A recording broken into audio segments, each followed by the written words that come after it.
আজকের এই ভিডিওতে আপনাদের সঙ্গে সুজি দিয়ে তৈরি দুর্দান্ত স্বাদের এক মিষ্টির রেসিপি শেয়ার করব।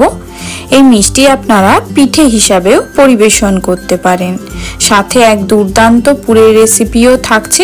আশা করি সম্পূর্ণ ভিডিওটি আপনাদের ভালো লাগবে। রেসিপি ভালো লাগলে চ্যানেল সাবস্ক্রাইব করে পাশে থাকবেন। বন্ধুরা, পিনাজ হেসেলে আপনাদের সবাইকে স্বাগত জানাই। আমার চ্যানেলের ভিডিওগুলি ভালো লাগলে আমার চ্যানেলটি কিন্তু অবশ্যই সাবস্ক্রাইব করবেন। রেসিপি শুরুতেই চুলোয় একটা প্যান বসিয়ে 1 চামচ পরিমাণ ঘি দিয়ে দিলাম। ঘি গলে গেলে এখন এর মধ্যে দিয়ে দেব হাফ কাপ পরিমাণ সুজি। এখন হালকা আছে সুজিটা অনবরত নাড়াচাড়া করে লাল লাল করে ভেজে নেব। সুজির মধ্যে লালচে রং চলে এলে এখন এর মধ্যে আমি দিয়ে দেব 1 কাপ পরিমাণ গ্রেট করে রাখা খোয়া ক্ষীর। এখানে আমি সুজির দ্বিগুণ পরিমাণ খোয়া ক্ষীর ব্যবহার করেছি। আপনারা চাইলে সুজির সম পরিমাণ খোয়া ক্ষীর ব্যবহার করেও এই পুরের রেসিপিটা বানিয়ে ফেলতে পারেন। এখন খোয়ার সঙ্গে সুজিটা আমি খুব ভালোভাবে একেবারে নেড়েচেড়ে মিশিয়ে নেব। দেখুন সুজির সঙ্গে মিশে যাওয়ার সাথে সাথে খোয়াটা কিন্তু একেবারে নরম হয়ে যাচ্ছে। এই পর্যায়ে কিন্তু গ্যাসের ফ্লেম অবশ্যই লো রাখতে হবে, নাহলে কিন্তু পুড়ে যাওয়ার সম্ভাবনা থাকবে। খোয়াটা খুব ভালোভাবে একেবারে সুজির সঙ্গে মিশে গেছে। এখন এর মধ্যে দিয়ে দিচ্ছি হাফ কাপ পরিমাণ দুধ।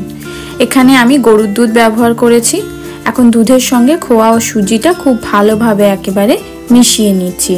দেখুন দুধের সঙ্গে মেশার সাথে সাথে কি সুন্দর একটা রং চলে আসছে। এই পর্যায়ে একটা খুব সুন্দর কিন্তু সুগন্ধ বের হচ্ছে। এই সুগন্ধটাকে দ্বিগুণ করার জন্য আমি কিন্তু এখানে অল্প এলাচ পাউডারেরও ব্যবহার করব। দেখুন মিশ্রণটা কিন্তু আস্তে আস্তে গাঢ় হতে শুরু করেছে। মিশ্রণটা একেবারে গাঢ় হয়ে গেলে এর মধ্যে আমি দিয়ে দেব হাফ কাপ পরিমাণ চিনি। আপনারা যে যেরকম মিষ্টি খান সেই অনুযায়ী এখানে চিনির ব্যবহার করতে পারেন। সেই সাথে এই পর্যায়ে দিয়ে দিচ্ছি অল্প একটু এলাচের গুঁড়ো। এখন এলাচের গুঁড়োটাও খুব ভালোভাবে মিশ্রণের সঙ্গে মিশিয়ে নিচ্ছি। এখন হালকা আছে আরও 4 থেকে 5 মিনিট মিশ্রণটা অনবরত নাড়াচাড়া করতে থাকবো। এর ফলে মিশ্রণটা আরও একটু গাঢ়ও হয়ে যাবে, সেই সাথে সুগন্ধটাও কিন্তু দ্বিগুণ পরিমাণে বেরোতে থাকবে। মিষ্টির পুর কিন্তু পুরোপুরি তৈরি। এখন আমি গ্যাসের ফ্লেম অফ করে মিশ্রণটা একপাশে ঠান্ডা হওয়ার জন্য রেখে দেব। এখন চিনি সিরাপ তৈরি করে নেব, যে জন্য একটা পাত্রে 2 কাপ পরিমাণ চিনির সাথে 1.5 কাপ পরিমাণ জল দিয়ে গ্যাসের ফ্লেমটা অন করে দিচ্ছি। সেই সাথে দিয়ে দিচ্ছি 2টো গোটা এলাচ। এখন চিনি জলের মিশ্রণটা খুব ভালোভাবে একবার ফুটে ওঠা পর্যন্ত অপেক্ষা করব। মিশ্রণ ফুটে উঠলে এখন এর মধ্যে আমি অল্প একটু কেশর দিয়ে দিচ্ছি। এর ফলে সিরাপের মধ্যে খুব সুন্দর একটা রং আসবে। এখন গ্যাসের ফ্লেম অফ করে সিরাপটাও একপাশে ঠান্ডা হবার জন্য রেখে দেব। অপর পাশে মেখে রাখা ময়দা থেকে ছোট ছোট লেচি কেটে নিচ্ছি। আমি 1 কাপ পরিমাণ ময়দার মধ্যে 1 চামচ পরিমাণ ঘি ময়াম দিয়ে ঈষৎ উষ্ণ জল ব্যবহার করে ডোটা মেখে রেখেছিলাম। ভিডিও বড় হয়ে যাবে, সেই জন্য আমি এখানে ময়দা মাখার ভিডিওটা অ্যাড করিনি। ময়দা থেকে কেটে নেওয়া লেচিগুলো আমি গোল গোল করে এখন লুচির আকারে বেলে নিচ্ছি। একেবারে পাতলা করে বেলতে হবে। দেখুন পাতলা করে বেলে নিয়েছি। এই একইভাবে আমি সমস্ত লুচিগুলো বানিয়ে নেব।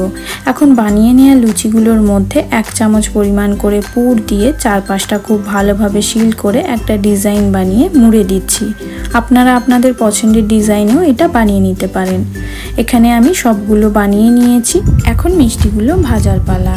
মিষ্টি ভাজার জন্য কড়াই মাঝারি আঁচে তেল গরম করতে রেখেছিলাম। তেল হালকা গরম হলে এখন তেলের মধ্যে আমি 3টে করে তৈরি করে রাখা মিষ্টি ভাজার জন্য দিয়ে দিলাম।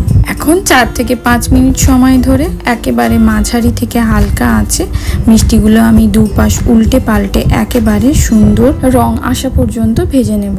এক পাশে দেখুন কত সুন্দর রং এসে গেছে। এখন আমি উল্টে দিয়ে আরেক পাশটাও একেবারে সুন্দরভাবে ভেজে নিচ্ছি। মিষ্টিগুলো ভাজা হয়ে গেছে। এখন মিষ্টিগুলো তেল ঝরিয়ে সিরাপের মধ্যে দিয়ে দিলাম। অপর পাশে আরও 2টো তৈরি করে রাখা মিষ্টিও হালকা আছে 4 থেকে 5 মিনিট সময় ধরে উল্টে পাল্টে লাল লাল করে ভেজে নেব। ভাজে নেওয়া মিষ্টিগুলো আবার একবার সিরাপের মধ্যে দিয়ে দেব।